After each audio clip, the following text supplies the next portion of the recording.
Thanks so much for joining us today on a Wednesday. I'm Marlon Bowling with you. And breaking information, we just got our new ethanol production numbers. Not necessarily what some in the ag trade wanted to see here. As we look at the production this past week, wow, it really tailed off. We went from 963,000 barrels a day production a week ago down to only 901. It went down 62,000 barrels per day here this past week. Well, the 4-week average dropped by 21,000 barrels, and we had the ethanol stocks also dropping down to 22.5 million barrels. That was a decline of 300,000. And the imports stayed at zero, so nothing came into the country, at least last week. But all in all, man, that was a fairly negative report. Now let's look at what's going on in our grain trade here. We'll start with the corn. Of course, that's the source product for a lot of that ethanol production. Still down 9 3/4 at 682 1/4 on that nearby December contract right now. In soybeans, you have November down 16 3/4 cents. It's last traded now at 14.62. That's within a penny and a half of its low of the day. In the wheat market, well, we have December Chicago wheat bouncing around big time today. Now it's trading at 889 1/4. It's down 4.5 cents. But it sold off there for a while, got all the way down to 873, and now it's bounced off of that by about 15 or 16 cents. Crazy action in the wheat today. Kansas City wheat, we have December now down just a nickel at 958. Last time we checked, it was sharply lower. It got down to 944 1/4, and now it's off of that by about 13 or 14 cents. In Minneapolis wheat, you have December now trading 7.5 lower at 951 3/4, and our new crop cotton, it has been trying to claw its way back from earlier losses this week, and we have December now 324 points higher. We're at 96.57. Well, of course, on the Dow Jones Industrial Average, everybody's waiting for the Fed to announce whatever they're going to do with their interest rates today. Right now, the Dow is up 124 points on the December futures contract. On the dollar value, you have the December up 618 points. At 110.560, holy mackerel, that's getting way up there again. That can be putting pressure on the ag trade. And on crude oil, West Texas crude, we're just barely lower. November down 45 cents at 83.49. Man, oh man, there's a lot of stuff to talk about and watch here today. We have Todd Bubba Horwitz on the line with us, and he's out in Las Vegas. He's with BubbaTrading.com. All right, Todd, on the grain markets here, it's kind of hard to keep tabs on them. It's got to be harvest pressure, but there's a lot of outside market interest in the grain trade right now, too. Explain what's going on, can you? Well, I mean, look, they're going higher, Marlon. I mean, yeah, they're lower today, but look at where they were yesterday. Look at how much higher they go. They keep making higher lows, which is a very bullish pattern. Every farmer that I talk to tells me that they're having troubles. They don't have enough.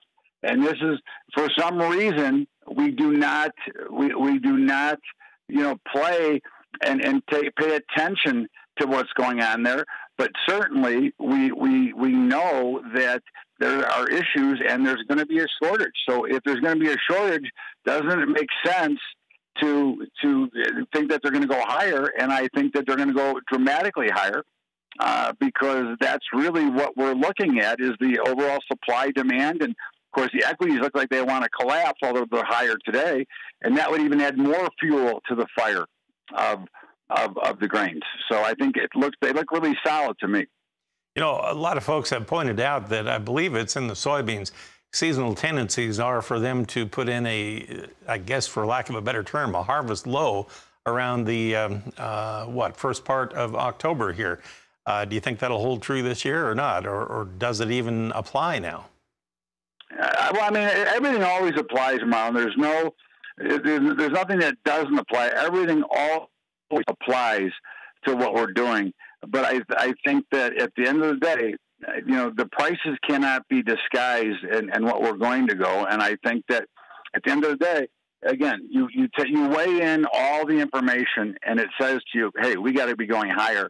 And no matter what anybody tries to do, the light volume is what helps keep them lower and the pressure from the funds. All right, well, Todd, sit tight. We'll come back and talk a little livestock market action in just a moment. Our guest, Todd Bubba Horwitz. We'll have more after this.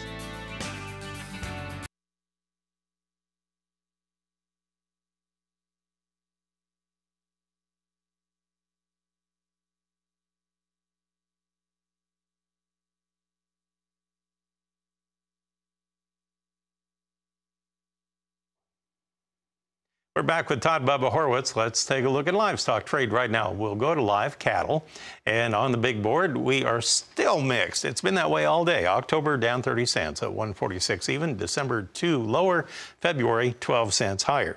On the feeder cattle side, right now, you currently have October 75 higher at 180.77. It's eased off of its earlier high this morning by roughly about a half dollar or 60 cents. Now, lean hogs, you have October 12 lower at 95.85 and December down half a dollar at 87.67. Todd, what do you see driving the livestock trade here, especially on this cattle market right now? Well, I think that the prices want to go higher. I think they tie directly into crude oil. Lower crude oil prices could create and should create higher beef prices. I don't think they're going a lot higher, though, Marlon. I think that really we're kind of at the upper levels, barring any natural disaster, any major disease that would happen in cattle. Without any information, I think cattle's kind of fairly priced and is going to stay in a range-bound type of trade, but not go. I don't think it's going down a lot. I just don't think there's a lot of room to the upside. And hogs, again, hogs are the wild card. We're going into December, which is typically the lowest price of the year, anyways. But of course, that is the secondary protein after beef. And if beef gets too high priced and food keeps going up, then certainly hogs are going to be the play. But I think they all look really good. I just don't think there's a ton of room to the upside. Well, great information as always. Thank you, Todd, for pointing that out. Todd Bubba Horwitz with us, BubbaTrading.com.